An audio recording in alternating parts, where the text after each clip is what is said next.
Kum Lenin Ablat Gemara. We are up to Daf Lamed Beis. Today's Blat Lamed Beis. This is Sunday, the Bishop of Nidcha. So we're up to Lamed Alpha Beis, the very bottom of the page. So our Mishnah said at the end of the Mishnah that if somebody then goes ahead and has ma'anis rape, whatever, or seduces his sister, all those people that are you're high for incest, you have to pay them a penalty. Even though, and the chiddush is that even though you get kares for it, and Rabbi Chunya ben Akana says if you get kares, you don't pay the monetary payment because kamle b'drabminei. But our Mishnah doesn't agree with Chunya ben Akana, holds that only if it's a capital punishment from a bezdin, then we say that you are exempt from paying money, but not if it's b'dei shemayim, not if it's kares. So now we have a problem. So our Mishnah clearly says you pay money. So Gemara asks a question from a Mishnah in Makkas. There it says that you get lashes. So what's the problem? Our Mishnah is focusing on the money side of it, the knas, and the other Mishnah is focusing on the lashes side. The problem is we have a rule, just like we have kamle b'derabimnei. If there's misa and mammon, you get the stricter punishment, death, and not the money. The same thing applies to lashes as well. In fact, the Gemara says in Sanhedrin that malchus is like misa, misa medes. So therefore, ein loikin and mishalman. You cannot give someone two punishments to give them lashes and make them pay money. So our Mishnah says what you do therefore is you pay money, and the Mishnah Makkah says you give lashes. How can they both be correct? And now we'll learn later on in the Gemara, it's an important thing, that let's say you're chayiv misa, but you did it b'shegeg, and b'shegeg, although let's say there was no warning, so then you don't get the actual misa. According to the Shlakish, you still don't get chayiv misa shegin. If you did it b'shegeg, you still don't get the monetary payment because the stricter sin is still a sin of misa. And perhaps by Malchus, the Shlakish says the same thing, that if you weren't warned about the Aveda, so you won't get the lashes, but still ain't like in the mishal. You don't get both punishments. So what's going on here? So we're actually going to have an interesting discussion between Ul and Rabbi Yechanan. Since we only give you one punishment, the malchus and the money, which is more severe? You only give the severe punishment. Is the malchus more severe? Like Martin says, malchus misa medis, or is actually the money, paying money, is more difficult and more greater punishment than the lashes? And that's going to be an argument with Ul and Rabbi Yechanan. That's the Gemara. Says the Gemara. But we still have to reconcile the two missions. Why one mission says you pay money, and what's the case? The other mission says you get lashes. Says the Gemara, but I mean, the question says in Sefamaka is 3 lines in the bottom. Elena like in the following, get lashes. The sister, the father, sister, even the mother, sister, his wife, sister, and the husband's wife. After you divorced her, even your uncle's wife, so there it says you get malchus. Our mission says you pay money, and this is malchus. It can be both. Because we don't have an established ruling that you don't get malchus and pay at the same time. Omar Ula, so Ula will give one answer. Ula says, like kasha, I don't have a problem at all. Kan naira. Our mission is talking about a girl that's a naira. Remember, the whole din of Einis Simafat is only if the girl is a naira. According to a mayor, it's only a naira, according to Chavim, Tana naira, but not over 12 and a half. So our mission is talking about a 12-year-old girl, so therefore there's a knas. And once there's a knas is the punishment you give, the penalty, rather than the lashes. And the Mishnah in Makkas that says you get malchus is where there's no money involved, there's no knas. And why not? The Mishnah in Makkas, no matter girls over 12 and a half, so therefore there's no money, only malchus, and you get the punishment of malchus. Which means that Rabbi Ula holds that when you have both punishments, malchus and mammon, the punishment you give, you mete out is mammon, because that's more that's harsher than malchus. Says the Gemara, I don't understand. There's still money involved, even the girls are over 12 and a half.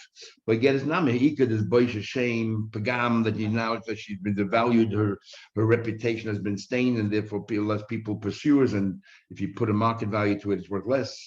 So the answer with this, so if there's money involved, and if the law is that you always pay the money, then how can you get and how do you get malchus over there? So my answer is b'shait, you're talking about a girl with a shait, and therefore there's no shame. And there's no pagam that you pay because anyway her reputation isn't worth much. So you could tsira.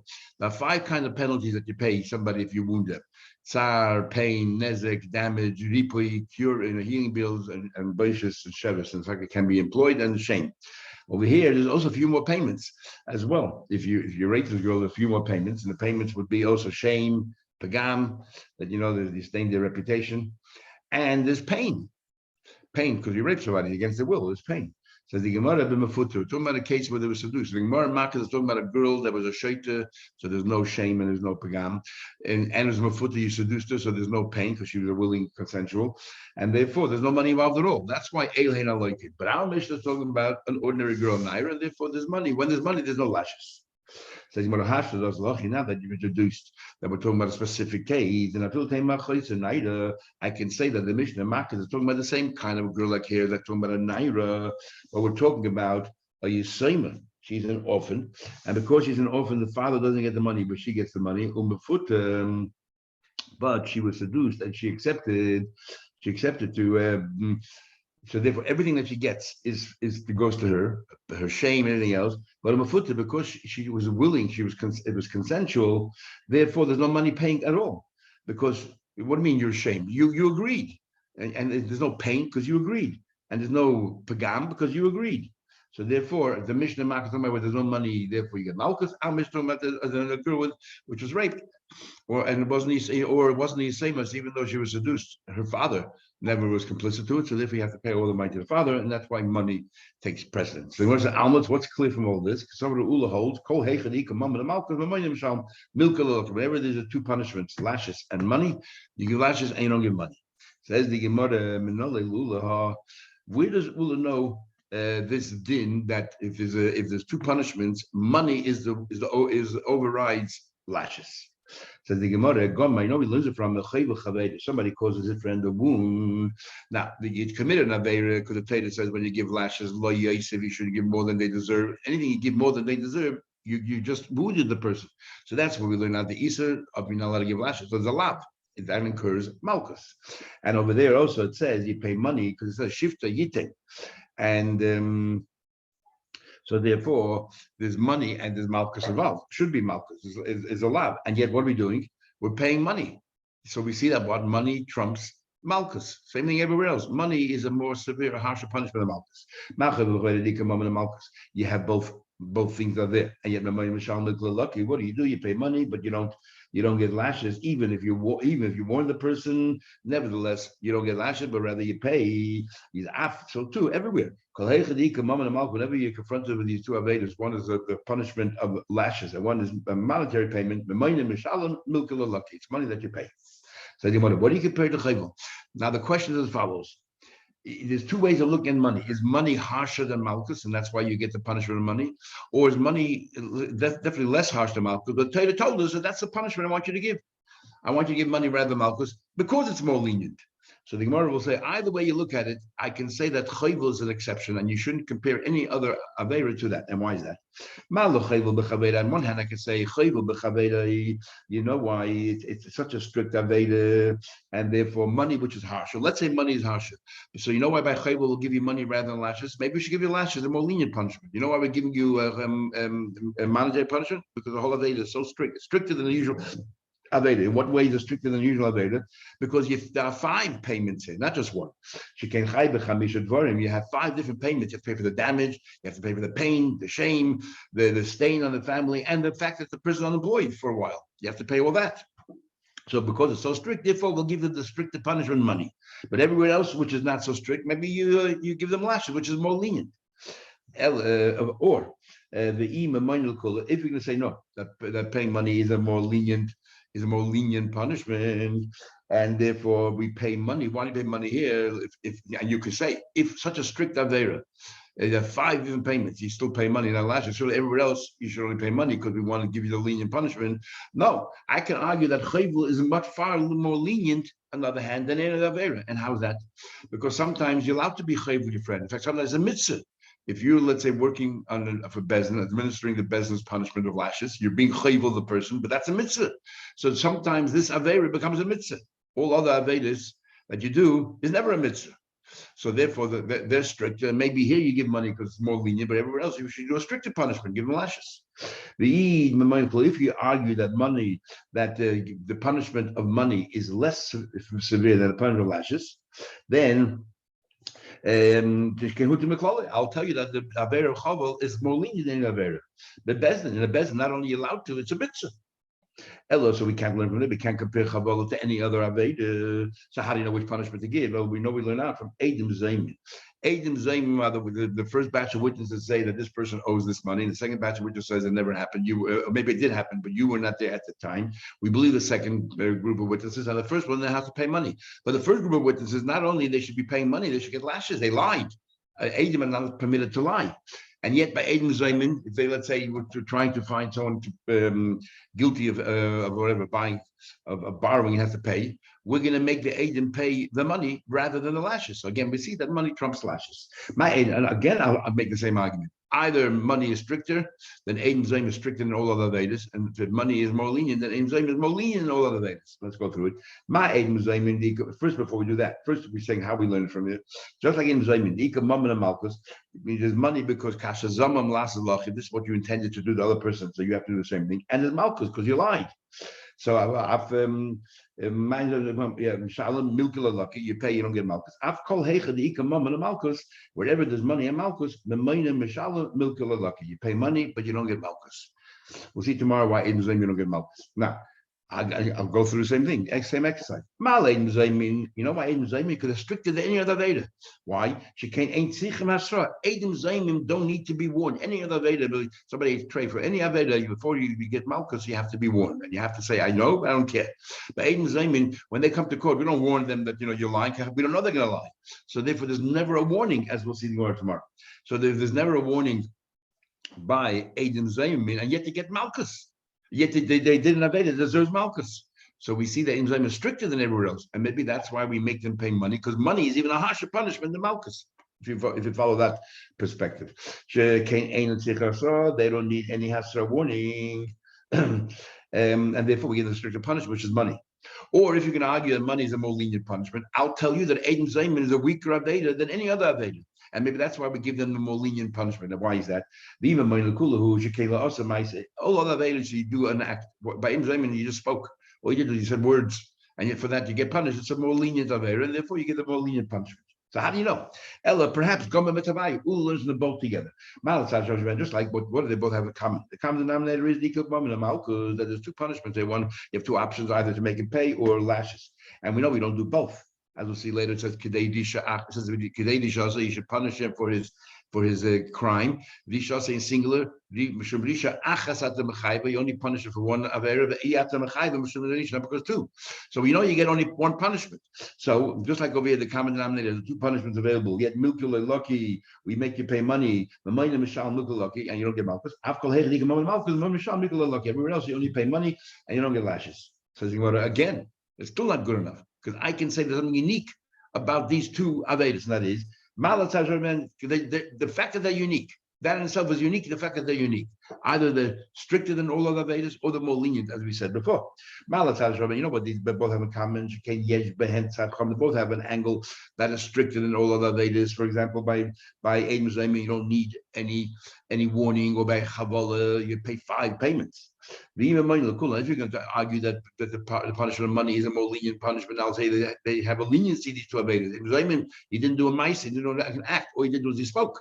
He said a few words. Or by Kabbalah, that sometimes he's not only permitted to do Kabbalah, it's a mitzvah.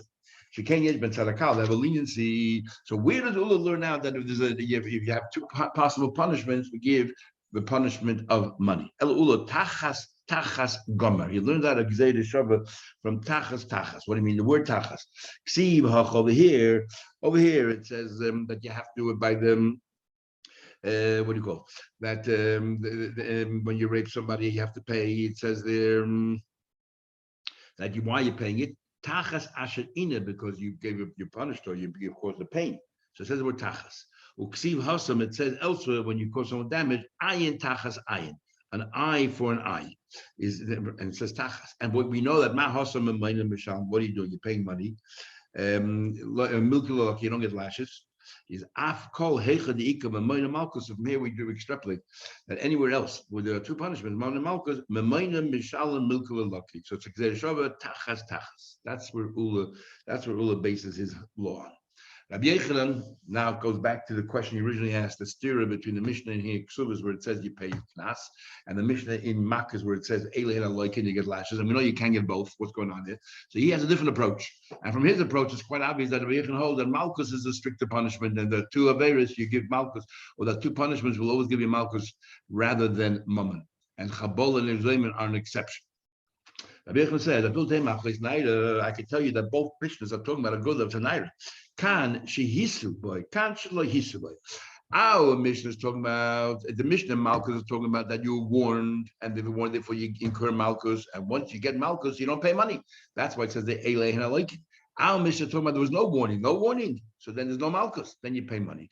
So Rabbi Yechanan does not agree with Shlokish, who says that Chayovei Leikin Shaygin, that if you committed a sin that deserves Malchus, even though you did it b'shegig and there's no Malchus involved, still you say Kama b'drabnei, like Chizki says by Misa. Rabbi Yechanan doesn't agree. Rabbi Yechanan says the only time you get your potter is if you actually get Malchus. But if you don't get Malchus, you're not potter. The logic is, we'll talk about it tomorrow. The logic is what is the reason why if you get Malchus, you potter from Mammon? Is it because we don't have the capacity to give two punishments, so we have to give a stricter one? Or is it that the more lenient punishment is included in the stricter punishment? In other words, when you got the stricter punishment, the Torah says whatever the lenient punishment is, as if you got that, as if you paid that as well. And the difference is, for example, if you did it b'shegig, and also the question whether it worked by Misa or also by Malchus. The Shlokish says by Malchus as well. When you get the stricter punishment, Malchus is as if you paid the money as well. And sorry, not Shlokish. It's as if you paid the money as well. So therefore, what do you call it? Since you didn't, it's b'shegig, so you're not actually getting the Malchus, so you haven't paid anything. Therefore, Rabbi Yechanan says you still have to pay. The Shlokish says not because when you receive the punishment as if you got the lenient punishment. If you did a strict two Aveda, the Torah says you can only penalize the stricter one, and therefore the lenient one falls to the side. And the difference with and so even if you don't physically get the punishment, it doesn't matter. Because it's not that the more lenient punishment is included in it. And one of the differences between these two approaches, besides what we just said, is whether there's a mitzvah, lot says Yidei Shemayim. Let's say we say Kamla b'drabbanei. Is this still a mitzvah for you to go and pay the person out? We can't force it, but there's still a mitzvah, or there's no point in paying it out because you already paid it. The stricter punishment is going to include the payment as well. And big machlekes. Mashal, and all that. Says he went further. So Rabbi Yechanan says the difference is conscious by over here in our Mishnah in Makkos you warn the person therefore there's Malchus, there's no Mammon. Cancellations, well, I'm just talking about there's no warning, therefore there's no Malchus, you pay money. Alma Kasor Rabbi Yechanan holds called Heichadika Mammon and Malchus whenever there's both Mammon and Malchus v'asabei, and you give him a warning. Milkul lucky Malchus is what you receive, but money you don't pay. So you might have been Rabbi Yechanan. Would Rabbi Yechanan know this? Well, how does he know that Malchus trumps money? Oh, Makro, it says in Pasuk, how do you know that you don't get a double punishment? Because it says in Pasuk, and if you're intelligent, you should, and if you understand what's going on, you should give him lashes, Kedei Dishasa, and you give him lashes, Kedei Dishasa, for the crime that he committed. And what? And it says the Mishpar B'Yam Yakenu, 40 lashes. So because it says in singular form, no, we only give one punishment. Kedei Dishasa, Shavrisha Achaz, and Mechai, we only give him one punishment, and we have the Mechai, we don't give him two.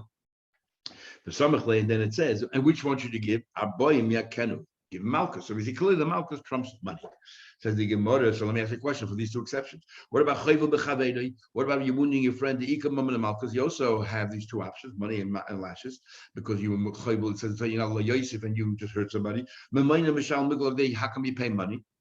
If you're going to tell me, but Rabbi Yechanan learns that if you don't get warned, there's no lashes, then you pay the money. That the Torah is telling you over there by Chabola, you always get lashes, and if you don't pay any money, if you don't get lashes, for example, you weren't warned, then you pay the money. Maybe that's Pshat the Torah.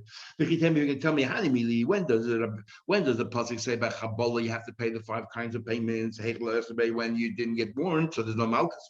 I will ask the baby if you did get warned, Milkulaka, you will get Malchus, and that trumps the money. The money of the Mishalom.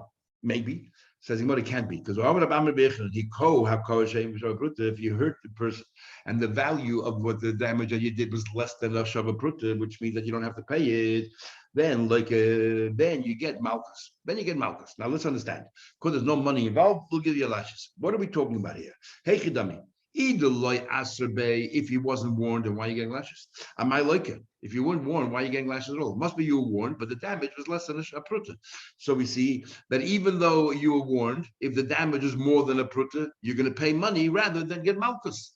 So the question is, how come, according to Rabbi Yochanan, says you always that lashes trumps money. How come Mechabola you pay money rather than lashes? El Pshita, surely the Asva you warned him. But time it there's no pruta.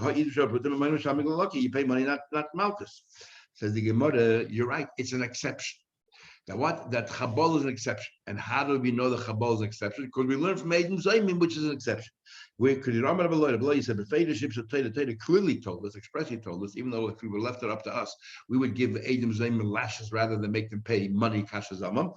But the Taylor told us clearly to make them pay the money. So the same thing is by Chabal. But Federship Taylor, Eidem Zaymin, Taylor clearly said they don't have to pay. Says the Gemara, the Rabbaloi. Where did Rabbaloi make his comment? On the following Mishnah. It says in the Mishnah, we'll have it in Makkis, Me'idin Onu Ish Ploini. We are testifying regarding this person, because he owes that person $200. Benim Tuzayman turned out to be they were liars, that they weren't there at the time. So the din is like in so Meir says that you give him two punishments to the Eidem Zayman, lashes and money. Why? Because they're two different averas. The lashes are to the Eibishter, the Torah says the witness shouldn't lie, and the money is to the victim or the intended victim. So because you owe to two different people, you pay both. We don't say come with Rabbanah here. Laikinum mishalman, shaloi Hashem, not the pasuk hamavin, the makkah that makes you get the lashes, which is leisani, you know, a lie. Maybe the shlum is not what makes you pay the money. Kashas olam, two different things. Give it a mer. The Chachamim say no. The rule is, as we said before, kedei dishasei, kol mishalam ain't like you cannot get two punishments. If you're paying, there's no lashes. So then we ask the question: so okay, there's only one punishment. How do we know which punishment to administer to the Eidem Zaymin? Do we give them the lashes, the money? Maybe they should get lashes and they don't have to pay. Says that's what Rabbi made his comment. The Torah expressly told us when it comes to Eidem Zaymin, they should pay money. Where did the Torah clearly say that they have to pay money? Mechdi, let's see. See if it says in the pasuk, that you should do to these witnesses exactly they intended to do to their brother. And then the next pasuk says, or 2 pasuk later, he said, have no rachmanos in whatsoever. And it says a soul for a soul, an eye for an eye, a tooth for a tooth. And then it says yad b'yad and the regel b'regel. Now, what if you say yad? What if you say yad b'yad for? What do you mean by yad b'yad? Lamali, what's that for? Davar hanitim miyad. What punishment should you give? Something that can be transferred from one hand to another hand. What can be transferred from one hand to another hand as a payment? Must be money. My niyam it's money. So the Torah clearly said by Zayman that what? Because it's 2 seconds later we said what? It's because of close proximity that we're talking about money. And once we know you pay money, therefore there are no lashes. And so the same thing we're going to say regarding chayv. Why? Nami but chayv have the exact same kind of a limit. Mechdi. Let's see. See if it says in the pasuk, if you cause a wound to your friend, that whatever you did to your friend should happen to you. Kasher also can yasalai. Whatever you did to your friend, you should do to you. And then the next pasuk it says, an eye for an eye, a tooth for a tooth. And it says then, whatever you do to your friend, kain innocent boy, you should place in him. Lamali. What do you have to say that again for? You already said that, or you already spelled it out, tooth for tooth, and so on and so forth. They give to him. So it must be to teach you something that can be passed from one person to another. Obviously, when it's sin, something that can be passed from one person to another. My new mom, that's money. So therefore, the Eidem Zaymin and Kabbalah are an exception, not to the rule, but everywhere else, it's lashes rather than money. Says the Gemara, Rabbi Yochanan, my time why does Rabbi Yochanan hold the Gzeir Shabbat tachas like Ula? And the simple answer is you never heard Gzeir Shabbat. Taisa already says, no, because we use Gzeir Shabbat for other limudim, so therefore everyone knows about the Gzeir Shabbat. So why doesn't he follow Gzeir Shabbat? Because if you can follow Ula, it says that every single time you pay money, no lashes, then sometimes the Taita says you get lashes and it'll never happen. For example, in came batauto, you completely canceled the pasuk where it says the erva of your sister incest you should not reveal, which means you get lashes for it. But according to you, you'll never get lashes because you're always going to always pay money, and there's never lashes. Says the Gemara. So therefore, it must be that lashes is the main punishment, not the money. Says the Gemara. What are you talking about? We'll come back to that in a minute. Says the Gemara. If so, choyvel b'chaver nami. There's a question another way around. By Chabola, we said that you pay money, you don't get lashes. No, how can that be? The Torah clearly says lo yesh, which means you deserve lashes, but instead we're making you pay money. So what happens to the Torah's lashes? It'll never happen. It'll never happen. Just like you're asking me a question on the Chayda, if you pay money, you're asking Anula that if you're paying money, you'll never give lashes. Let me ask you a question. You agree when it comes to chayvel that you pay money. No, so you'll never get lashes. You have to pay this. What are you going to tell me? Because there are some cases where you do get lashes. So I'll tell you about chayshcha also there are cases where you do get lashes. For example, if the girl's over 12 and a half. If the girl's over 12 and a half, there's no knas, then you'll get your lashes then, and that's good enough. It's like Kabbalah. The Torah says you don't get lashes, but it doesn't happen in every instance. In fact, it really happens. So, im came betaltu Yosef ben Yosef. You answer the same question. The cases where you pay money, you don't get any lashes. What happened to the Torah's possible Yosef? Or last Ein Zaim Nami. Ein Zaim, the Torah said they shouldn't lie, and yet they're going to pay money. You don't get lashes. What happens to Raveh? Im came betaltu Hoyim bin Hakaz Rosh. Ela Ein Zaim. What do you tell me? As long as sometimes there's a possibility of getting lashes, that's good enough. By Chabola, that sometimes you get lashes good enough. The saying about Chayschef, sometimes you get lashes is good enough. Don't ask any questions on Ula. Sometimes Aiden Zayim, there's no money involved. For example, the first Mishnah Makas. Then Grusha ben Chalutza. If the Aiden Zayim come along and say that this person here is disqualified Kohen, he's a Chol because his mother was a divorcee or his mother was a Chalutza. And it turned out to be that they weren't around to know that they were Grusha or Chalutza. So what happens to the Aiden? What happens to them? There's no money. There's no money involved there. They'll get lashes. So we see that as long as sometimes Aiden Zem get lashes, it's good enough. The Torah writes, unequivocally like Yosef, but we'll give you lashes in certain exceptional cases, and that's good enough. He said, when do you get lashes by chayvul? I said before, for example, it's less than a pruta. Or equal to it's less than a pruta. He's, for example, so therefore, good enough. My sister, she's over 12 and a half years old. There's no class, and that's when you get lashes. So don't ask any question rules. The question goes back. Why don't you agree with Exer? Since you agree with Exer Shava in principle of tachas use it for other limudim. So how come over here you don't use this limud for here as well? Say you get money you pay money rather than lashes. This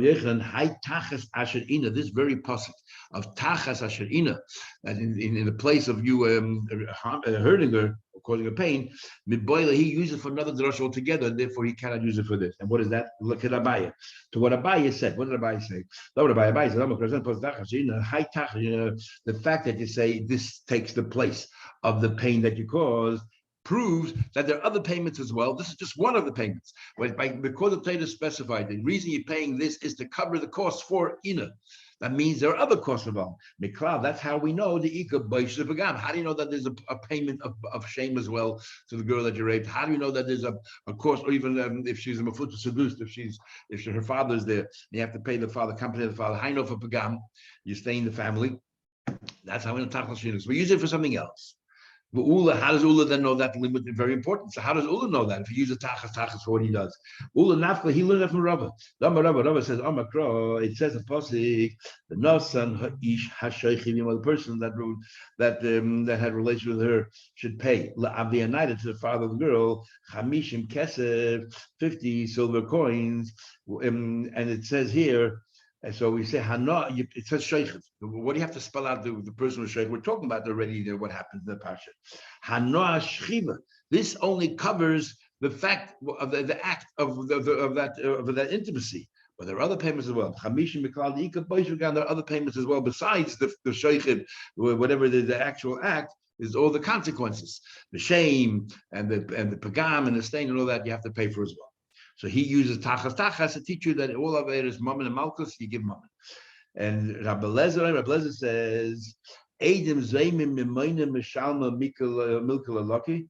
And Rabbi Lezer says that comes to Eidim, okay, we'll stop right here.